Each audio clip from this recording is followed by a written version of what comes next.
اب بیت المقدس ایک ایسی جگہ ہے، یروشلم، ایلیا، جو تینوں ابراہیمک ریلیجن جو ہے، آسمانی مذاہب کے ماننے والے لوگ، ان کے لیے ایک کامن حرم کی جگہ ہے، چاہے وہ جیوز ہوں، کرسچنز ہوں یا مسلمز ہوں، تینوں کے لیے وہ حرم ہے۔ اور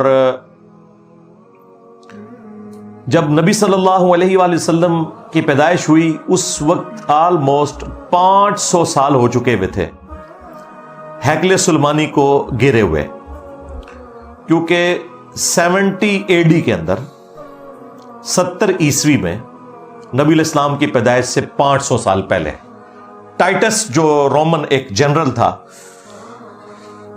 اس نے حملہ کیا تھا یروشلم کے اوپر،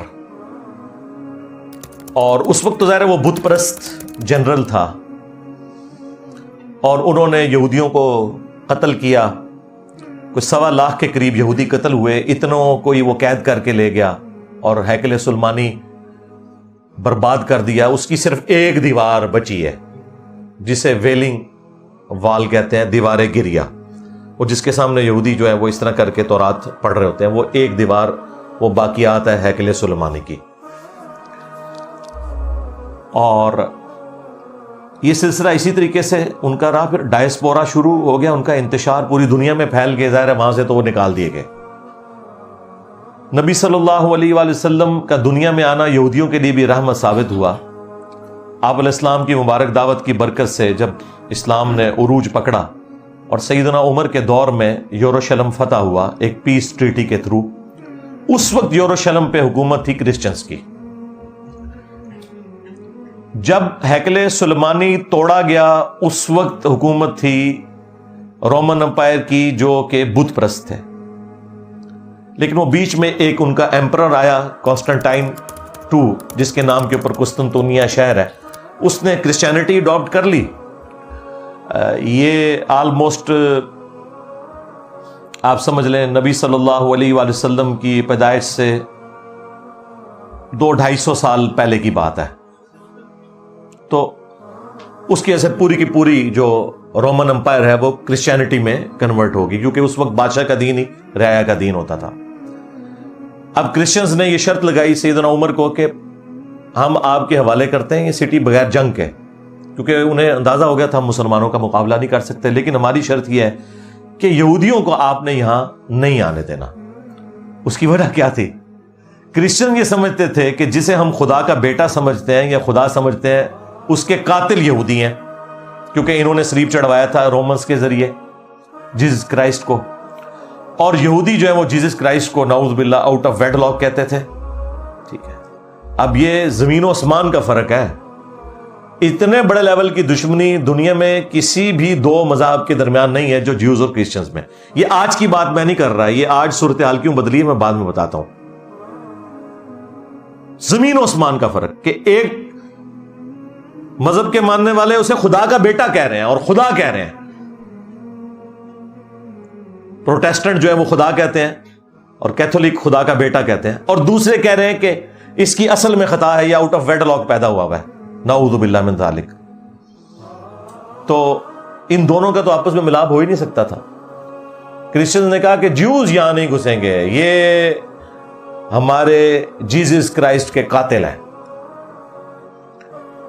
تو یہ بات تو ان کی نہیں مانی گی، البتہ ایک بات سیدنا عمر نے مان لی کہ ٹھیک ہے ہم انہیں یہاں آباد نہیں ہونے دیں گے، صرف وزٹ کریں، انٹرنیشنل سٹی سے ڈکلیئر کر دیں گے، کرسچنز بھی آئیں، جیوز بھی آئیں، مسلمان اوورال اسے دیکھیں گے، لیکن چونکہ یہ تینوں مذاہب کے لیے ایک ریسپیکٹیبل جگہ ہے، لہٰذا تینوں مذاہب کے ماننے والے لوگ زیارت کے لیے اپنے حرم میں آ سکتے ہیں۔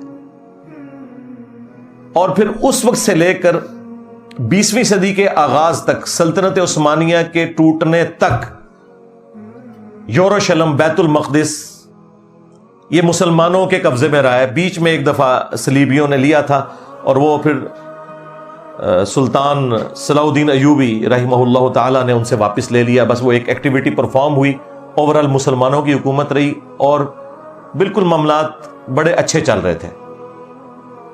لیکن جب سلطنت عثمانیہ کمزور ہونی شروع ہوئی، اس وقت یورپ نے کافی، یعنی گریٹ برٹن نے اس وقت زور لگایا، دنیا کی سپر پاور تو وہی تھے اس وقت، انہوں نے زور لگایا سلطان عبد الحمید رحمہ اللہ تعالیٰ کو، جو آخری باقیات تھے، جو ٹرکی والوں نے ان کے اوپر ڈرامہ بھی بنایا ہے. تو خیر انہوں نے تو بہت زیادہ ایگزیجریٹ کر کے اسے پتہ نہیں کیا کتنا بڑا بزرگ بنا کے پیش کیا ہے. اتنی بھی بات نہیں تھی، لیکن بہرحال مسلمانوں کے مفادات کے پوائنٹ آف ویو سے اس بندے کی بہت بڑی کنٹریبیوشن ہے. الٹیمیٹلی انہوں نے پھر ڈیسائیڈ کیا کہ ٹھیک ہے ہم ان کو دوسرے طریقے سے نپٹیں گے. وہ پھر اللہ کی طرف سے ہی کوئی حالات ایسے بنے، ورلڈ وار 1 شروع ہو گئی اور اس میں جرمنی کا ساتھ دیا سلطنت عثمانیہ نے،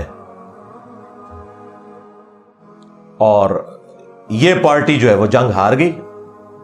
فاتحین دوسری طرف تھے، گریٹ برٹن اور ان کے الائز سارے.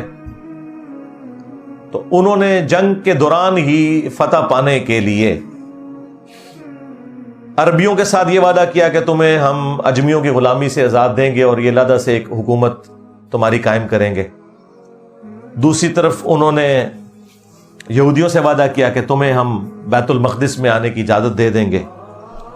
خیر دونوں کے ساتھ ہی وعدہ خلافی کی. بہرحال یہودی اسٹرانگ تھے چونکہ فائنینشلی انہوں نے پھر زور لگایا. تو 1917-18 کے اندر بالفورڈ ڈکلیریشن ہوگی. بالفورڈ ایک شخص تھا جو ان کی طرف سے نمائندہ بن کے گیا اور ایک ٹریٹی سائن ہو گیا جس میں یہودیوں کو یہ اجازت مل گئی کہ وہ دنیا میں کہیں بھی ہے نا وہ یروشلم آ کے آباد ہو سکتے ہیں. اس وقت تک آپ سمجھ لیں آلموسٹ 90% کے قریب مسلمان ہی وہاں رہتے تھے اور اتنے پرسنٹ علاقہ مسلمانوں کے پاس ہی تھا، وہ فلسطین کی وہ ریاست. بس پھر وہاں سے ایک سلسلہ شروع ہوا کرتے کرتے جب پوری دنیا سے یہودی آ گئے.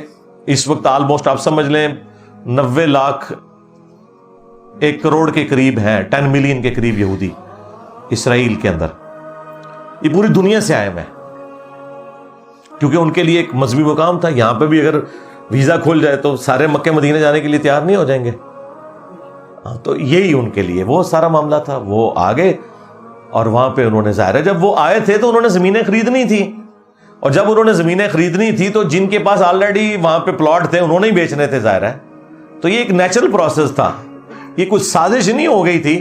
ظاہر ہے جب وہ یہ سب کچھ ڈکلیئر ہو گیا، جب ہم محکوم ہو گئے اور ان کا غلبہ ہو گیا ہمارے اوپر اس اعتبار سے کہ انہوں نے اپنی مرضی کے فیصلے منوائے، تو یہی کچھ ہی ہونا تھا.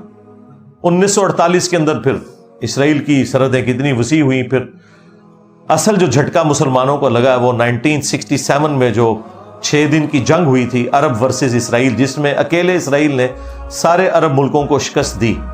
اس کے بعد پھر اس نے اپنی دھاک بٹھا لی، ایسی بٹھائی کہ آج تھوڑا سا علاقہ فلسطینیوں کے پاس ہے.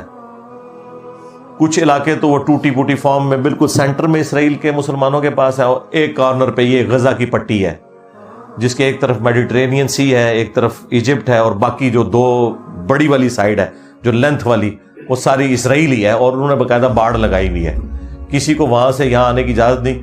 اور جو مسلمان باقی رشتہ دار ہیں وہ دوسری طرف آباد ہیں، وہ اس باڑ کو کراس بھی نہیں کر سکتے، پھر بیچ میں اسرائیل ہے. لہٰذا ان کی آپس میں وہ اس طریقے سے جدائیاں ہوگی اور یہ سارے معاملات اس طریقے سے چل رہے ہیں. اور اس میں عرب ملک ظاہر ہے کہ دنیا پرست ہیں تو نہیں مقابلہ کر سکے. اور آج تو اسرائیل خیر آپ سمجھ لیں انڈکلیئرڈ نیوکلیئر پاور بھی ہے. دنیا میں جو 7 نیوکلیئر پاورز ہیں ان میں سے ایک ہے، وہ 8 بلکہ کہہ لیں، انڈیا پاکستان کو ملا کے 7 اور 5 جو ویٹو کرنے والے ممبرانز ہیں، اور 8واں اسرائیل ہے. F-16 بھی ان کے پاس موجود ہیں. وہ F-16 جو انڈیا کے پاس نہیں ہے لیکن اسرائیل کے پاس ہیں. اب وہ اس کے ذریعے انہوں نے بمباری کا سارا سلسلہ شروع کیا ہوا ہے. تو ہم تو صرف اپنے بڑوں کو جھنجھوڑ سکتے ہیں کہ جو اپنی ایفرٹ پٹ کر سکتے ہیں وہ کریں. اب وہ کیا کرنا ہے وہ ہم نے نہیں ان کو بتانا، ان کو ہم سے بہتر پتہ ہے کہ کیا انہوں نے کرنا ہے. ہم اپنے بھائیوں کے لیے دعائی کر سکتے ہیں کہ اللہ تعالیٰ ان کے لیے دنیا میں جو یہ اس طرح کی تکلیف ہیں ان میں کوئی آسانی کی راہ ان کے لیے نکال دے اور ان کی عزت آبرو جان و مال کی حفاظت فرمائے. بس یہ دعائیں ہم کر سکتے ہیں. ظاہر ہے اس سے بڑھ کر ہم نے کوئی دنگا و فساد تو کھڑا نہیں کرنا، صرف اپنے بڑوں کو ہائی لائٹ کرنا ہے کہ جن کے پاس اتھارٹی ہے، جن کے پاس فیصلہ کرنے کی صلاحیت موجود ہے، وہ اس معاملے کو آگے لے کے چلیں.